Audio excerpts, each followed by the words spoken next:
So hello everyone, मेरा नाम अशफाक का स्वागत है। तो आज इस वीडियो में आज हम बात करने वाले हैं रिफ्रैक्टिव इंडेक्स के बारे में। तो भाई साहब, सबसे पहले तो इस सीरीज के अंदर हम लोग सारे चैप्टर्स के कुछ स्पेशलाइज्ड कॉन्सेप्ट के बारे में बात करेंगे। कुछ स्पेशलाइज्ड जो कि इंपॉर्टेंट कॉन्सेप्ट है और हार्ड कॉन्सेप्ट है। हर चैप्टर में हम लोग क्या करेंगे, कुछ हार्ड कॉन्सेप्ट होते हैं, कुछ इंपॉर्टेंट कॉन्सेप्ट्स होते हैं, उनको हम लोग डिटेल में डिस्कस करने वाले हैं। ठीक है, तो आज का हमारा जो टॉपिक है उसका नाम है भाई साहब रिफ्रैक्टिव इंडेक्स। अब ये जब टॉपिक स्कूल में कराया जाता है ना तो बहुत छोटा सा टॉपिक होता है, बट समझ नहीं आता कि what is in refractive index basically. ठीक है, ठीक। रिफ्रैक्टिव इंडेक्स में होता क्या है ये समझ नहीं आता स्कूल। तो आज हम इस टॉपिक को बहुत ही डिटेल में, बहुत ही अमेजिंग तरीके से पढ़ने वाले हैं। तो सबसे पहले तो अगर एनसीईआरटी निकाल लो, नोट्स बना लो। आज का ये टॉपिक में रिफ्रैक्टिव इंडेक्स तुम डिटेल से हाई लेवल तक समझोगे। मैं रिफ्रैक्टिव इंडेक्स बताऊंगा, लॉज ऑफ रिफ्रैक्शन बताऊंगा, है ना, रिफ्रैक्शन मतलब रिफ्रैक्शन बताऊंगा, रिफ्रैक्टिव इंडेक्स बताऊंगा, लॉज ऑफ रिफ्रैक्शन बताऊंगा, रिफ्रैक्शन थोड़ा ग्रास स्लैब बताऊंगा, सब बताऊंगा। ठीक है, तो आज की इस वीडियो को प्लीज थोड़ा सा ध्यान से देखेंगे सभी लोग। पर अब रिफ्रैक्टिव इंडेक्स हो गया, रिफ्रैक्शन हो गया। सबसे पहले हम लोग सीखते हैं कि रिफ्रैक्शन होता क्यों है। Why is refraction, why refraction. अब देखो, ये चीज एक ऐसी टॉपिक है जो सब लोग छोड़ते हैं। व्हाई रिफ्रैक्शन, क्यों होता है रिफ्रैक्शन, और कोई पूछ भी नहीं रहा। रिफ्रैक्शन जैसी चीज एग्जिस्ट ही क्यों करती है भाई मार्केट में। Why is refraction existing in market. तो है सब, ध्यान सुनो, मैं आपसे एक बेसिक चीज करता हूं। मैंने कहा, मैं आपको बहुत ही बेसिक एग्जांपल्स बताऊंगा ये चीज। मैं अभी आपके पास कोई लाइट की बात नहीं करने वाला, कोई भी कुछ की बात नहीं करने वाला। मैं आपके लाइट की बात ही नहीं करूंगा, लाइट की नहीं बात करूंगा। ध्यान सुनो, मैंने कहा मेरे पास यहां पर है, ऊपर वाली साइड, ये दो में डिवाइड करा है मैंने। ऊपर वाली साइड है मेरे पास क्या क्या, बताओ बताओ बताओ, सीमेंट रोड।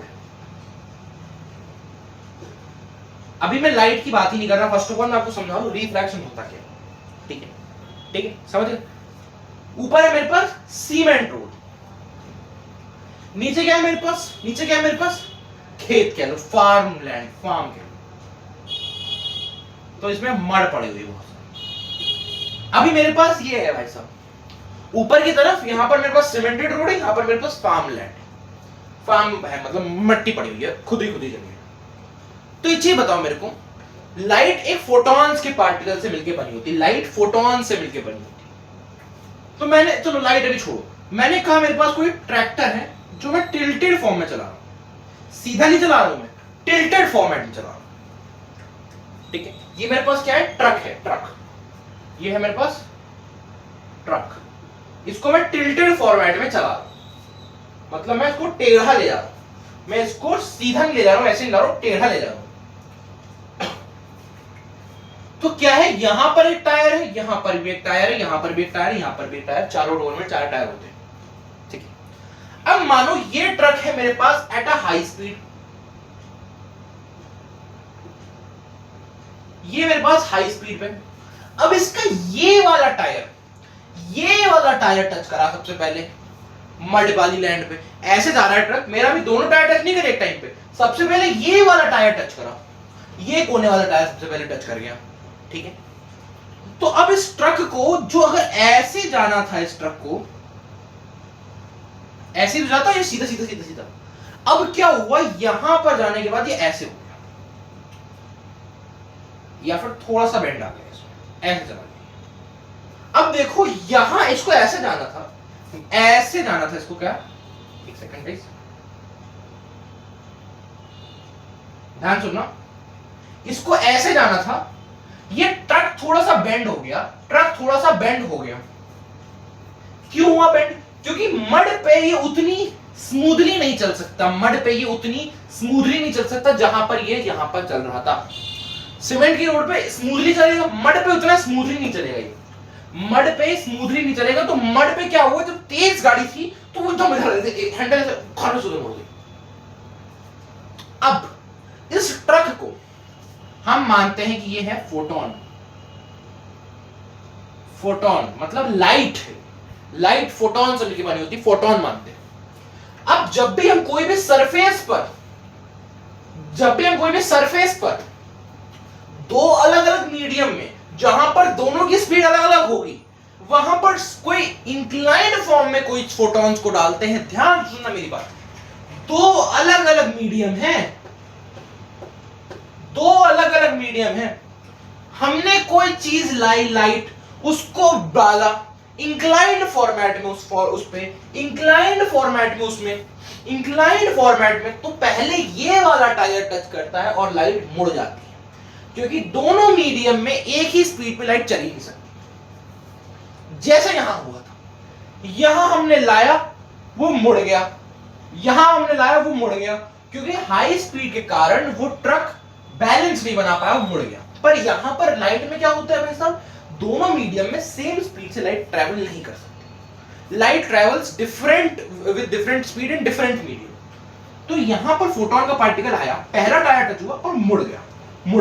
अब इसी मुड़ने वाली प्रोसेस को लिख लीजिए भाई साहब, रिफ्रैक्शन क्या होता है, the bending of light,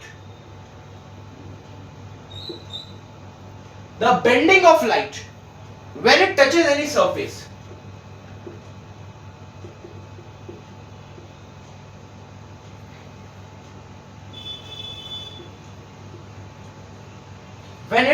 any surface, the bending of light when it changes any medium,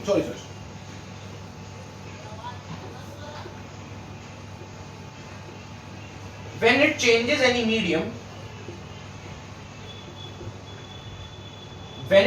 any medium, and due to speed change in different medium, and due to different speed and different medium,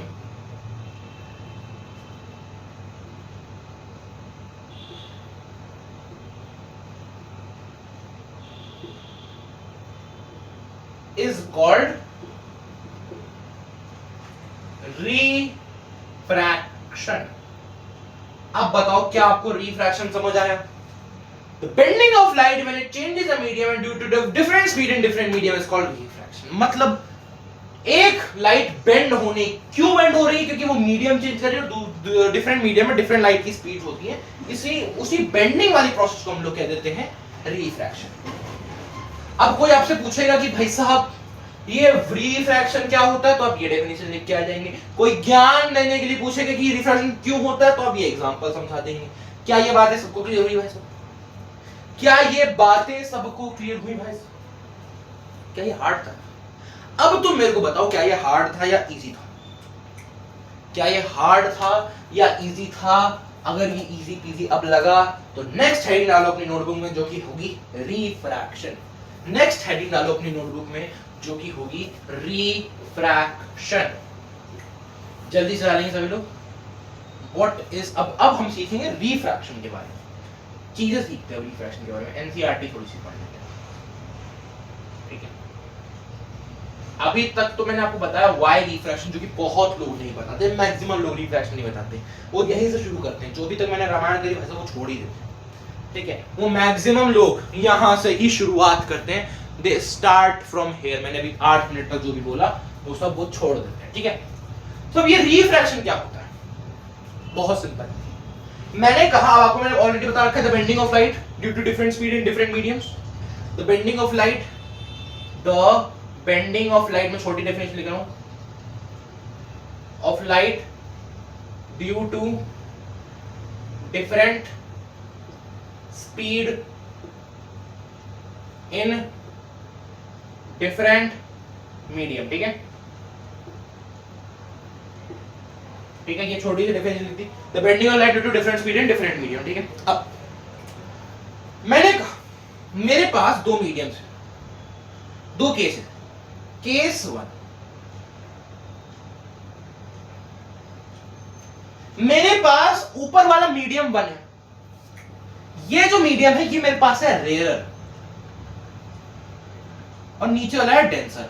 अब सबसे पहले rarer और denser क्या होता है ये बात।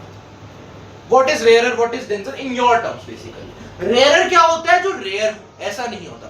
Rarer का सिंपल सा मतलब है, सीधा मतलब है दैट रेयरर मीडियम जो होगा, जो रेयरर मीडियम होगा उसमें पार्टिकल्स कम होंगे, उसमें जो मॉलिक्यूल्स है तो एटम्स है वो कम होंगे, वो डेंस नहीं होंगे। डेंस का मतलब क्या होता है, रेयर का मतलब क्या होता है, मैंने कहा एक मॉलिक्यूल यहां से उठा लिया, एक मॉलिक्यूल यहां से उठा लिया। तो अगर आप ध्यान से देखो तो इसमें क्या है ना, ये मान लो रेयरर मीडियम है, तो रेयरर मीडियम में ऐसे ऐसे ऐसे पार्टिकल फैले होंगे, और डेंसर मीडियम में होगा ऐसे ऐसे ऐसे ऐसे ऐसे ऐसे ऐसे ऐसे ऐसे ऐसे। तो अब बताओ मेरे को, लाइट जब रेयरर पे इंक्लाइंड फॉर्मेट में पड़ेगी, जब रेयरर से इंक्लाइंड फॉर्मेट में लाइट पड़ेगी, कुछ ऐसे करके, तो वो लाइट जो होगी वो बेंड कर जाएगी, ऐसे सीधा नहीं करती। चलो एक काम करता हूं, उसको हटा ही देता हूं, मैं तुमको दोबारा ही सकता हूं। हाँ, मैंने कहा मेरे पास क्या है, कोई लाइट है, वो इंक्लाइंड में लाइट आई, ये इंक्लाइंड लाइट। तो अब फोटोन के पार्टिकल पहले टकराएंगे यहां से और कहीं बेंड होंगे। अब वो कौन सी डायरेक्शन में बेंड होंगे, वो इस तरह बेंड होंगे, उस तरह बेंड होंगे, वो हम कैसे बताएं, वो हमको बताना पड़ेगा मीडियम की ऑप्टिकल डेंसिटी से। ऑप्टिकल डेंसिटी, ऑप्टिकल डेंसिटी, तो रेयर कौन सा, डेंसर कौन सा, यही है उसकी डेंसिटी। अब ध्यान सुनो, अगर ये पार्टिकल रेयरर से डेंसर आते हैं, अगर रेयरर से डेंसर आ रही है लाइट, तो क्या होता है, एक नॉर्मल बनाई जाती है। सबसे पहले तो नॉर्मल क्या होती है, परपेंडिकुलर टू सरफेस। अब ये नॉर्मल की तरफ बेंड कर जाती है, तो रेयरर से डेंसर के टाइम पे bend towards the normal. Normal कुछ नहीं होता, परपेंडिकुलर टू द सरफेस बनाया जाता है। ये इमेजिनरी चीज होती है, ये हम कोई अभी सकते हैं नहीं, ये इमेजिनरी। अब मैंने वहीं पर दूसरा आपके सामने केस रख देता हूं, अब मैं वहीं पर दूसरा आपके सामने केस 2 रख देता हूं। मैंने कहा आपसे अब मैं बस मीडियम को एक्सचेंज कर देता हूं, डेंसर से रेयरर लाइट मारेंगे। अब आपकी लाइट डेंसर से रेयरर आएगी। अब बताओ आपको क्या लग रहा है, अब क्या होगा, मैंने अभी भी क्या करा, इंक्लाइंड ही लाइट मारी, इंक्लाइंड लाइट ही मारी। अब बताओ क्या होगा, अब बताओ क्या होगा, अब बताओ क्या होगा, इंक्लाइंड ही लाइट मारी, सीधी नहीं मारी, ठीक।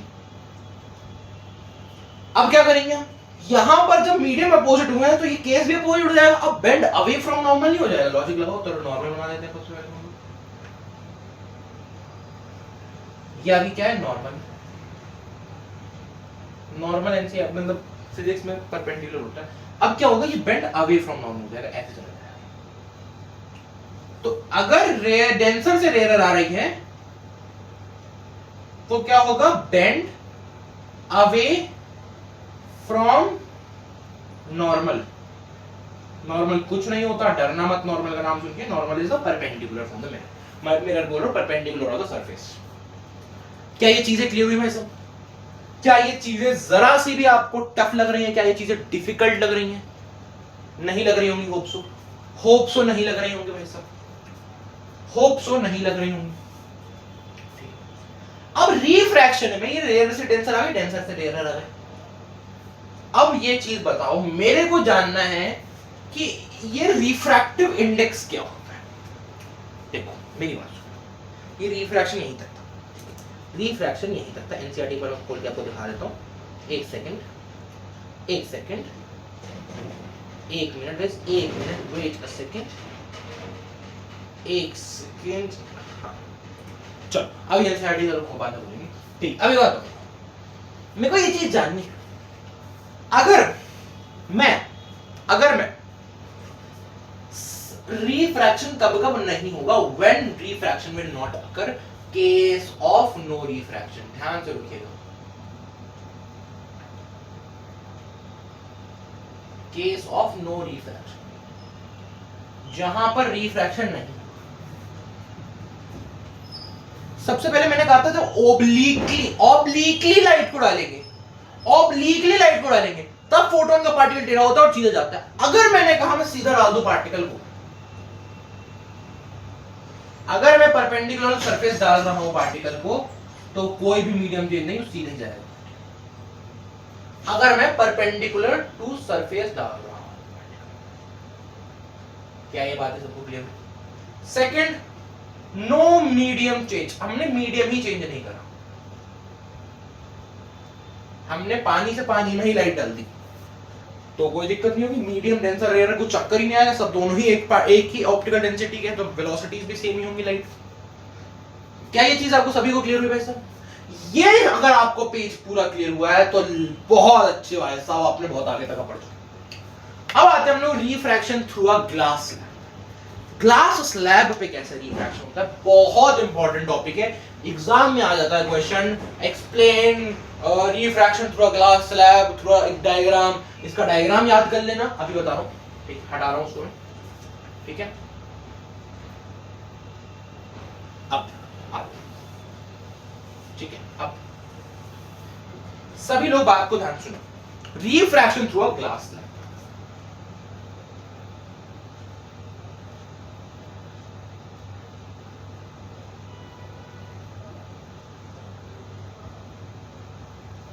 अगर अभी तक आपको ये टॉपिक क्लियर नहीं हो रहा है ना भाई, तब तो ये बहुत अच्छी वीडियो से आपको टॉपिक यहां से क्लियर हो जाएगा, ठीक है। अब refraction through glass slab, glass slab कैसे रिफ्रैक्शन करता है, ग्लास स्लैब कैसे रिफ्रैक्शन करता है, बहुत ध्यान सुनो। मैंने कहा आपके पास ये है कोई, क्या कहते हैं हम इसको, ग्लास स्लैब, ग्लास स्लैब है, ग्लास स्लैब मतलब ग्लास का, ऐसे मान लो ये बना होता ग्लास का, ये चीज होती है मेरे पास, सेम चीज, सेम शेप ग्लास की होती है, वो होता है आपका ग्लास स्लैब।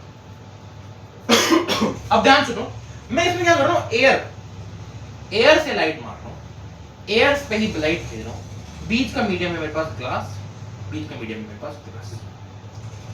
अब ध्यान सुनो, एयर रेयर है या डेंसर है, सभी लोग बताएंगे। एयर और ग्लास में रेयर कौन है, डेंसर कौन है? Air is rare, glass is a solid, तो it is denser. Denser solid are most denser substance, ये भी डेंसर, ये रेयर, समझ ले, ये डेंसर होंगे, सॉलिड ज्यादा डेंसर होते हैं ग्लास एयर से, तो ये रेयर और ये डेंसर। अब मानो मैंने आपसे कोई लाइट डाली ओब्लिकली, ओब्लिकली डाली, तो थोड़ा सा बड़ा कर देता हूं, मैंने आपके सामने कोई ओब्लिकली, ओब्लिकली कहता हूं, तो ओब्लिकली क्या कर लोगे, बताओ क्या कर लोगे, ओब्लिकली कहूंगा, ऑब्लिकली नहीं कहेंगे, ओब्लिकली डाली, ओब्लिकली, ठीक, तो ओब्लिकली आपने कोई लाइट रे डाली। अब रेयर से डेंसर जब आती है तो लाइट क्या होती है, नॉर्मल की तरफ बेंड हो जाती है, तो सबसे पहले हम लोग नॉर्मल बनाएंगे। अब तरफ बेंड हुई तो यहां जाएगी, ऐसे हो जाएगी कुछ, ऐसे हो जाएगी कुछ, इसको कहां जाना था, इसको यहां जाना था, इसको यहां जाना था, ऐसे जाना था। अब मैंने कहा यहां पर अब क्या हो रहा है, अब ये डेंसर से रेयर जा रही है, अभी क्या करा इसने, रेयर से डेंसर आई, अब ये डेंसर से रेयर जा रही है, तो अब क्या हो, नॉर्मल के अपोजिट बेंड हो जाएगी लाइट, नॉर्मल के मतलब अवे फ्रॉम नॉर्मल हो जाएगी बेंड। अब ये आपका बनता है diagram for your refraction through a glass slab, ठीक है, एक सेकंड,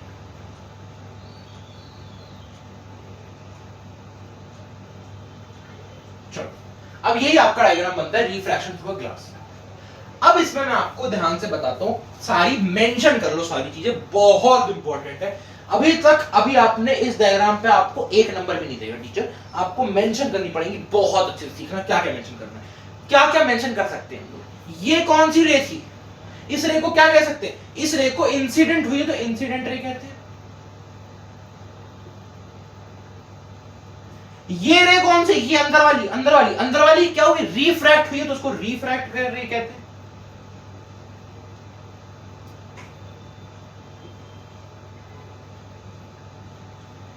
ये वाली रे क्या हुई, ये इमर्ज हुई है अंदर से तो उसको इमर्जेंट रे कह देते हैं।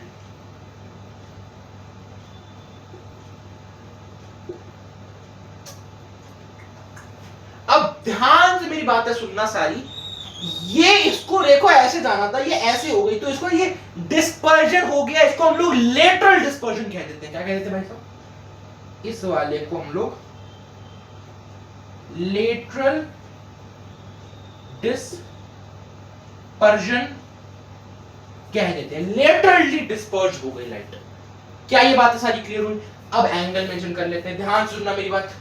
ये होता है एंगल ऑफ इंसिडेंस, ये होता है एंगल ऑफ इमर्जेंस, ठीक है। अब ये क्या थी? नॉर्मल 1, ये क्या थी? नॉर्मल 2, नॉर्मल 1 नॉर्मल 2, नॉर्मल लिख दिया मैंने, नॉर्मल 1 नॉर्मल 2। क्या ये बातें क्लियर हुई? क्या सारी? Refraction through a glass slab का पॉइंट्स भी मेंशन कर लिए। अब इसके लॉज बता देता हूं आपको मैं। लॉज होते हैं आपके। पहला लॉ क्या कहता है? Incident ray, refracted ray and emergent ray all lies in same plane. Incident ray IR लिख दूं, IR, refracted ray and emergent ray all lie in same plane, सारे सेम प्लेन में लाई करेंगी, ठीक है। Second, angle of incidence is angle of emergence के बराबर है। सेम प्लेन का मतलब क्या है? ये एक्स वाई प्लेन है, मतलब एक्स वाई एक्सिस और एक्स एक्सिस से मिलके बनाया गया प्लेन। अगर कोई वाई एक्सिस और जेड एक्सिस से मिलके मिला होता तो उसको उस प्लेन में बनती। ये हमारे पास वाई एक्सिस और एक्स एक्सिस से मिलके प्लेन बना हुआ है, इसको हम लोग कहते हैं X Y plane. Incident ray and emergent ray will be बराबर, इक्वल होती है इंसिडेंट रे एंड इमर्जेंट रे। क्या ये बातें सारी क्लियर हुई भाई साहब? क्या ये refraction through a glass slab clear हुआ भाई साहब? अगर आपको इमर्जेंट रे नीचे वाला दिख रहा है पूरा, मेरे को तो लग रहा है दिख रहा होगा यार, दिख रहा है नीचे वाला इमर्जेंट रे? नहीं दिख रहा होगा ना, चलो कोई बात नहीं, ऊपर बना दूंगा diagram. Sorry for that, mistake हो गई जी, मिस्टेक हो गई, सॉरी भैया, शूरी, मिस्टेकन मिस्टेकन, बहुत बड़ी गलती हो गई। चलो कोई बात नहीं। अब आ जाते हैं हम लोग अपने रिफ्रैक्टिव इंडेक्स के टॉपिक एंड बहुत ही हार्ड टॉपिक, बहुत ही हार्ड, हाँ बहुत डराता है टॉपिक इसको। चलो रिफ्रैक्शन, लॉज ऑफ रिफ्रैक्शन। अब आपका रिफ्रैक्शन के लॉज, फिर आना है आपको रिफ्रैक्टिव इंडेक्स। चलो पहले लॉज ही बता देते, लॉज बताओ सबसे पहले। चलो लॉज बता देते हैं, उसके बाद आपको हम रिफ्रैक्टिव इंडेक्स बताएंगे। लॉज पहले सुन लो। लॉ ऑफ रिफ्रैक्शन, ठीक है। लॉ ऑफ रिफ्रैक्शन बहुत ही आसान लॉ है, ज्यादा हार्ड नहीं है, चिंता मत करो। बहुत ही सिंपल है, बहुत ही हार्ड नहीं है, ठीक है। ध्यान से लॉ ऑफ रिफ्रैक्शन, ठीक है। Law of refraction. अब रिफ्रैक्शन के भी कुछ लॉ होते हैं। क्या लॉ होते हैं? मैंने कहा जो मेरे पास इंसिडेंट रे है, जो मेरे पास रिफ्रैक्टेड रे है, जो मेरे पास नॉर्मल है, all lie in same plane, सारे एक ही प्लेन में लाई करते हैं। कौन सा प्लेन? हवाई जहाज नहीं भैया, X Y plane, Y Z plane, X Z plane, कोई भी प्लेन हो सकता है, कोई स्पेसिफिकली नहीं है ऐसी। Incident ray, normal ray, refracted ray, all lie in same plane, ठीक है। अभी हम कौन से की बात कर रहे हैं? ये वाली। ये है मेरे पास मीडियम 1, ये है मेरे पास मीडियम 2, यहां से लाइट रे आई, यहां को चली गई, ये थोड़ा सा ज्यादा होगा, यहां से चली गई, रुको, वेट, ये मेरे पास मीडियम 1, ये मेरे पास मीडियम 2, यहां से लाइट रे आई, ऐसे चली गई, ठीक है। एंड ये हो गया आपका नॉर्मल, ठीक है। ये होगा, ये कहलाती है इंसिडेंट रे, ये होती है रिफ्रैक्टेड रे, ये होता है नॉर्मल, ठीक है।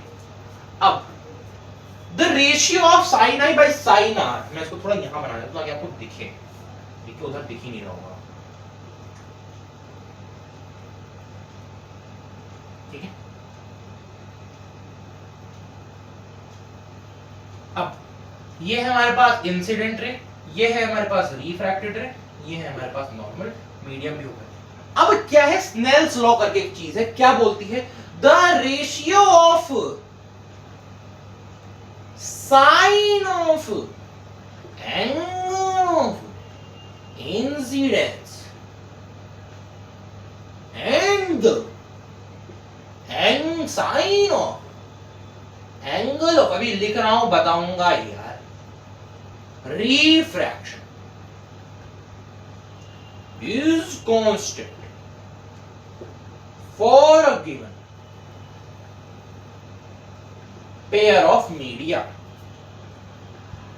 अब बहुत ध्यान से सुनना भैया, बहुत ही, ये जो है ना स्नेल लॉ कहते हैं, इसी को कहते हैं हम लोग स्नेल्स लॉ। ठीक, स्नेल साहब ने दिया था। अब क्या बात करते हैं, स्नेल्स लॉ कहते हैं कि स्नेल साहब ने दिया था। चलो क्या बोला इसने, the ratio of sine of angle of incidence. Angle of incidence क्या होता है, इंसिडेंट रे और नॉर्मल के बीच का जो एंगल है, ये वाला angle I, to the ratio sine, sine of क्या होता है अभी बताऊंगा, sine of angle of refraction. Angle of refraction क्या होता है, ये वाला जो रिफ्रैक्टेड और नॉर्मल के बीच में ना, ये वाला एंगल छोटा सा दिख रहा है, ये वाला, इसको कहते हैं ना एंगल ऑफ रिफ्रैक्शन। ठीक, is constant for a given pair of media. मतलब अगर हम मीडियम चेंज नहीं करते हैं, अगर ऊपर मैं पानी और नीचे ग्लास रख रहा हूं, पानी से ग्लास में या फिर ग्लास से पानी में रख रहा हूं, तो ये रेशियोज इक्वल आएंगे, हमेशा कांस्टेंट चलते रहेंगे। मतलब क्या है मेरे पास, ध्यान सुनो, मैंने कभी इंसिडेंस रे को 30 रखा, पहले इसने बोला क्या, the ratio of sine of angle of incidence, मतलब sine of angle of incidence मतलब sine I, to the ratio of sine of angle of refraction, sine of angle of refraction sine R, ये constant होता है, हमेशा constant ही रहता है। मतलब for a given of pair of media, अगर मीडियम चेंज नहीं करते, अगर मैंने यहां से 30 डिग्री पे निकाला और यहां से 15 डिग्री पे निकाला, तो क्या आया रेशियो मेरे पास 2:1। देखो साइन 30 अपॉन साइन 15, ये कुछ आएगा x वैल्यू, मान लो x वैल्यू है कोई, मेरे को पता नहीं, कोई भी x आएगा आखिर में जाके, अभी मैं कैलकुलेट नहीं करूंगा इसको। अगर मैंने मीडियम चेंज करे बिना कोई और एंगल पे इंसिडेंस कर दिया, मान लो साइन 60 पे कर दिया और निकला अगर साइन मान लो 30 पे, तो ये भी x ही आएगा, वैसे ये भी x ही आएगा। तो अगर मैंने मीडियम चेंज नहीं करे, तो ratio of sine of angle of incidence to the sine of angle of refraction is constant, x ही आता रहेगा। क्या ये बात क्लियर हुई, क्या ये बातें क्लियर हुई? बहुत ही आसान चीज है, बहुत ही इजी चीज है, बहुत ही लेमन स्क्वीजी, बहुत ही फुद्दू चीज है। ठीक है, क्या करा भाई साहब रिफ्रैक्शन में, हमने कुछ नहीं करा, बहुत ही हार्ड नहीं थी चीज, बहुत ही आसान चीज थी। लॉज ऑफ रिफ्रैक्शन होप्स आपको क्लियर हो गए। एक बार रिपीट कर देता हूं, incident ray, refracted ray, normal, all lie in same plane, the ratio of sine of angle of incidence to the ratio of sine of angle of refraction is equal for a given pair of media. अगर हम medium change नहीं करते, अगर अब ये मत बोल देना मैंने यहां वाटर रखा था, ग्लास रखा था, यहां पर आया था 60 और 30 से निकला था साइन 60 साइन 30, ठीक है, इसका कोई आंसर मैंने सॉल्व करा, x आया। अगर मैंने मीडियम चेंज कर दिया, यहां पर एयर रख दिया, यहां पर डायमंड रख दिया, तो भी मेरे पास अगर साइन ऑफ एंगल ऑफ 60, तो यहां पर कुछ और आ रहा है, साइन ऑफ एंगल ऑफ 50 भी आ सकता है, तो ये y आ रहा है। तो ये कांस्टेंट क्यों नहीं हुआ? मैंने तो इंसिडेंस एक ही एंगल पे करा। अरे नहीं, तुमने मीडियम चेंज कर दिया, तुमने मीडियम ही चेंज कर दिए, तो कैसे आएगा इक्वल? मीडियम नहीं चेंज करना, ये आपकी वो होती है दिमागी शक्ति, मीडियम नहीं चेंज, दिमागी शक्ति का होता है, कुछ तो होती है जो आपके पास नहीं। ठीक, अब हम बात करते हैं last topic of the class, that is important. इसी से क्वेश्चन आता है, इससे ही क्वेश्चन आ जाता है। ठीक है, इसी से क्वेश्चन आते हैं। क्या बोला मैंने? इसी से क्वेश्चन आते हैं। रिफ्रैक्टिव इंडेक्स, हाँ भैया आ जाओ भंडारा नहीं, भंडारा। चलो, रिफ्रैक्टिव इंडेक्स, मैंने कहा आपसे रिफ्रैक्टिव इंडेक्स के बारे में बात करते हैं, रिफ्रैक्टिव इंडेक्स के बारे में बात करते हैं। ठीक है, अब बहुत ध्यान से बातें सुनेंगे। रिफ्रैक्टिव इंडेक्स क्या होता है ये बताना, और कुछ नहीं तो ऐसे छोड़ ही देगा कुछ टॉपिक, नहीं छोड़ूंगा कुछ नहीं, छोड़ेंगे कुछ नहीं हम। चलो, अब रिफ्रैक्टिव इंडेक्स को हम लोग एक सिंबल से डिनोट करते हैं, दैट इज न्यू। ठीक है, न्यू से डिनोट करते हैं इसको, न्यू से। ठीक है, ऐसा एक सिंबल होता है, एन जैसा लगता है बट एन की लंबी सी पूंछ कर दो, ऐसे ये होता है। ठीक है, इसको ऐसे डिनोट करते हैं। अब मैंने कहा ये क्या होता है? द रेशियो, ये कुछ नहीं है, बहुत ही आसान चीज है। द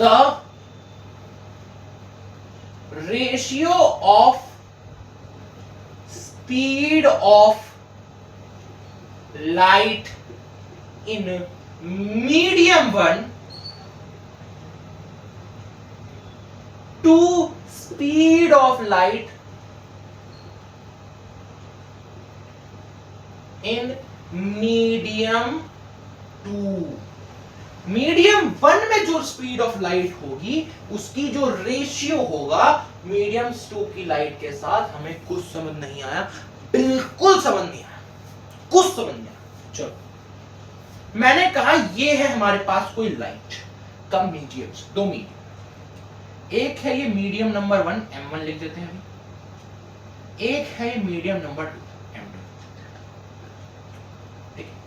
मीडियम 1 से कोई लाइट रे आई, ऑब्लिकली इस पे टकराई और क्या हुआ, ऐसे। ठीक है, अब मैं बात ही नहीं करूंगा यहां पर कौन सा डेंसर है कौन सा रेयर है, मेरे को कोई मतलब नहीं। मेरे को पता है यहां पर लाइट V1 से ट्रैवल कर रही थी, यहां पर लाइट V2 से ट्रैवल कर रही थी।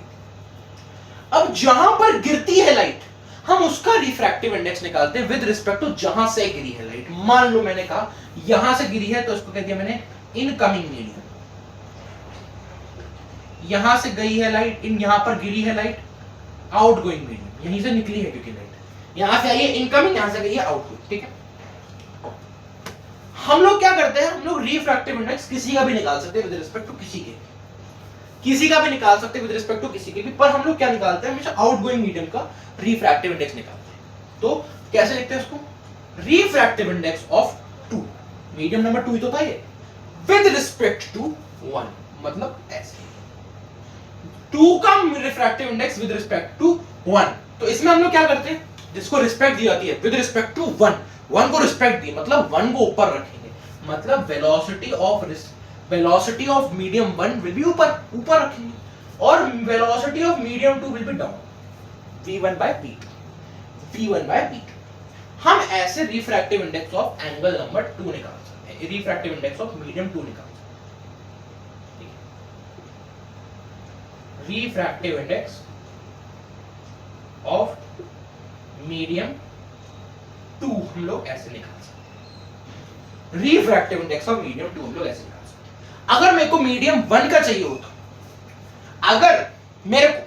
अगर मेरी इच्छा होती और मेरे को रिफ्रैक्टिव इंडेक्स ऑफ 1 चाहिए होता तो हम इसको अपोजिट कर देते, refractive index of medium 1 with respect to 2 will be 2 upon. ठीक है, पर प्लीज थोड़ा सा ध्यान से रखना। ठीक है, अब एब्सोल्यूट रिफ्रैक्टिव इंडेक्स क्या होता है मैं यही बता देता हूं ताकि आगे मेरे को कोई दिक्कत ना आए। एब्सोल्यूट रिफ्रैक्टिव इंडेक्स क्या होता है यही बता देता हूं क्योंकि ये टॉपिक इसी से रिलेटेड है, अलग से नहीं होता ये टॉपिक। लोग अलग से पढ़ाते हैं, नहीं अलग से पढ़ाया जाता भाई साहब, अलग से नहीं पढ़ाया जाता, इसी के साथ करोगा। इसमें क्या होता है, इसमें मीडियम 1 जो होता है उसको हम रखें एयर, हमेशा एयर या फिर वैक्यूम बस, और मीडियम 2 हम लोग हमेशा कोई भी रख दो, एनी, हमको कोई फर्क नहीं पड़ता। पर मीडियम 1 हमने कंफर्म कर दिया कि जो मीडियम 1 होगा, इनकमिंग मीडियम होगा, वो एयर होगा। तो क्या होगा, मानो मेरे पास ये है, यहां पर कोई लाइट रही ऐसे गई, तो ये मान लो एयर मीडियम था और यहां मान लो मैंने ग्लास रखा हुआ है मीडियम में, दूसरा मीडियम मेरे पास है ग्लास। तो एयर की स्पीड क्या होती है, एयर में लाइट की स्पीड होती है c मतलब speed of light in air that is 3 × 10⁸ metre per second. ठीक है, अब रिफ्रैक्टिव इंडेक्स निकालना हो मेरे को ग्लास का मेरे को रिफ्रैक्टिव इंडेक्स निकालना, तो मैं क्या लिखूंगा, न्यू ऑफ ग्लास। अब मेरे को एयर लिखने की जरूरत नहीं क्योंकि मेरे को पता है मैंने एब्सोल्यूट लिखा है, हमेशा एयर ही होगा। तो speed of light in air क्या होती है, c। Speed of light in glass क्या होती है, वेलोसिटी इन ग्लास। ये जिसका रिस्पेक्ट देते हैं, मतलब ऐसे भी याद कर सकते हो, जहां से आएगी वो ऊपर होगा तो उसको ऊपर रखें। क्या ये बात हुई? तो इसका मतलब क्या हुआ, refractive index of glass with respect to air, refractive index of glass with respect to air क्या ये बात क्लियर हुई भाई साहब? क्या ये बातें सारी लेजेंडरी क्लियर हुई भाई साहब? क्या ये बातें सारी क्लियर हुई भाई साहब? ठीक है, चलो चलो, ये था बेसिकली। अब आपको मैं एक एक्स्ट्रा टॉपिक पढ़ाएं या ना पढ़ाएं? बताओ तानी, पढ़ाएं या ना पढ़ाएं? बताओ। पढ़ा ही देते हैं, अब क्या ही कर सकते हैं। आधे घंटे की क्लास होगी नहीं है, आधे से तो ज्यादा हो गई होगी। अब 40-50 की करनी पड़ेगी उस क्लास को। कोई बात नहीं, कौनो दिक्कत नहीं, पढ़ा कहीं मानेंगे आज। आओ तो एक और टॉपिक पढ़ते हैं। वैसे तो यहाँ चैप्टर 1 का ये वाला रिफ्रैक्टिव वाला खत्म हो चुका है पार्ट, पर क्या है ना, इससे बहुत क्वेश्चन आ गया था और लोग सोच रहे थे कि आउट ऑफ सिलेबस क्वेश्चन आ गया, बट आउट ऑफ सिलेबस नहीं था। आ जाओ भाई साहब, क्लास 9th का साउंड चैप्टर रिवाइज करते हैं। ठीक है, कितना टाइम लगेगा हमें कवर करने में? चुटकी में, क्योंकि तुमको 9 में पढ़ के आना चाहिए। नहीं पढ़ा 9 हमने भैया का तो ऐसे होगा। ठीक है, तो 9th क्लास में हमने पढ़ा था कि साउंड एक वेव है। साउंड क्या है? वेव है। लाइट भी एक वेव ही है। ठीक है, बस इतना याद रखो, लाइट भी एक वेव ही है। अब बस, तो साउंड की साइज लाइट में भी चल सकती है। तो मैंने कहा ये क्या होता था? वेवलेंथ।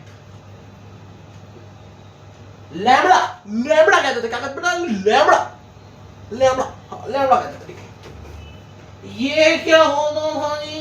कैसे बनाते थे इसको भूल ही गया। ऐसे करके बनाते थे। ठीक है, ये होती थी आपकी फ्रीक्वेंसी। जो हमने चीजें पढ़ी थी वो मैं बताऊं। और क्या पढ़ा था आपने? टाइम पढ़ा था, ठीक है। और क्या क्या पढ़ा था भाई साहब? तुम बताओ ना, तुम बता यार, तुम बताते काहे नहीं हो। और आपने क्या पढ़ा था? और कुछ पढ़ा था इसके अलावा? यही पढ़ा था ना? और भी पढ़ा था, मैं भूल भी गया। हाँ सॉरी, भूल गया। हाँ सॉरी। वेलोसिटी भी तो पढ़े थे, वेलोसिटी ऑफ साउंड। अब इसमें हम क्या करेंगे? टाइम को नेग्लिगेट कर देंगे इस चीज के लिए। अभी हमको टाइम की कोई जरूरत नहीं, बाहर में जाएंगे। आपने एक फॉर्मूला पढ़ा होगा, that velocity of this sound, that velocity of sound is equal to wavelength into frequency. Wavelength into frequency. क्या ये बातें क्लियर हुई? एक और अब इससे हम फॉर्मूला निकाल सकते हैं। ध्यान से, मैंने कहा आपसे refractive index of 2 with respect to 1। Refractive index of 2 with respect to 1 क्या होता है? v1 upon v2। अब वेलोसिटी की जगह मैं लिख सकता हूं v1 upon lambda into frequency. ऐसा कुछ लिख सकता हूं ना भाई? ऐसा कुछ नहीं लिख सकते हम? बताओ ना, बताओ तानी। ऐसा भी तो लिख सकते हैं। अब लॉजिक लगाया जाएगा। अगर थोड़ा सा भी लॉजिक लगाया जाए तो क्या इसको मैं फ्रीक्वेंसी नंबर 1 और फ्रीक्वेंसी नंबर 2 लिखूंगा? नहीं, क्योंकि फ्रीक्वेंसी तो कांस्टेंट होती है ना भाई। वेवलेंथ चेंज हो जाएगी, वेवलेंथ दोनों मीडियम में अलग अलग हो जाएगी। लाइट जहां से मारी वो फ्रीक्वेंसी पे डिपेंड करता है, जहां से लाइट आई वो डिपेंड करता है, फ्रीक्वेंसी डिपेंड करती है जहां से लाइट आ रही है। तो क्या कोई मीडियम चेंज से ये बदल गया कि कहां से लाइट आ रही है? मानो मैंने सूरज से लाइट मारी, यहां पर भी लाइट सूरज से आई है, इस मीडियम वाली जो लाइट है ये भी सूरज से ही आई है, तो फ्रीक्वेंसी थोड़ा चेंज हो जाएगी भाई। फ्रीक्वेंसी थोड़ा चेंज हो जाएगी, तो उसको भी हम v1 ही लिखते हैं। बस ये चीज थी। अब v1 से v1 कट गया, ये आ गया λ1 अपॉन λ2।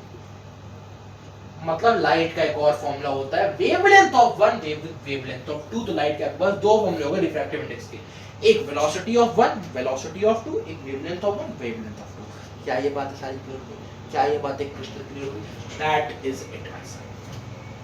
इससे ज्यादा इस चैप्टर में कुछ नहीं। मैंने आपको एक कॉन्सेप्ट अच्छे से बता दिया है, एक कॉन्सेप्ट, ठीक है, जो हो सकता था इस चैप्टर में मतलब इस टॉपिक में एक एक कॉन्सेप्ट विद डिटेल आपको मैंने एक्सप्लेनेशन करा है।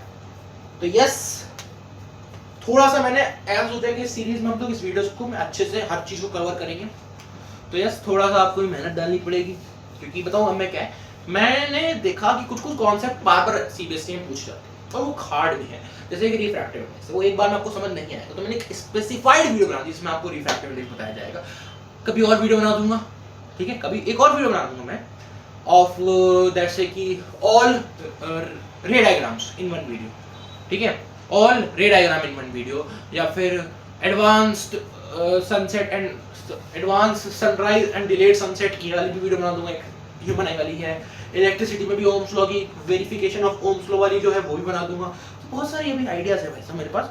इस सीरीज में आपको ये सब चीजें मिलती रहेंगी ताकि आप रिवाइज कर सको एग्जाम के पहले। आपको जो टॉपिक है उसमें आपने रिफ्रैक्टिव इंडेक्स की वीडियो को नहीं पता, तो अब ये specifically full fledged refractive index की वीडियो है, जितने की हुई है 40-45 मिनट, उसका कोई फर्क नहीं पड़ता, पर आपको इससे रिफ्रैक्टिव इंडेक्स के बाहर से कुछ नहीं आएगा, कहीं नहीं आएगा, कहीं पर भी नहीं आएगा, ये बात वादा है। मिलते हैं आपसे अगली वीडियो में। Thank you so much for watching this video. तो पढ़ते रहिए भाई साहब, फोड़ते रहिए, मिलते हैं आपसे अगली video. Thank you so much, good bye.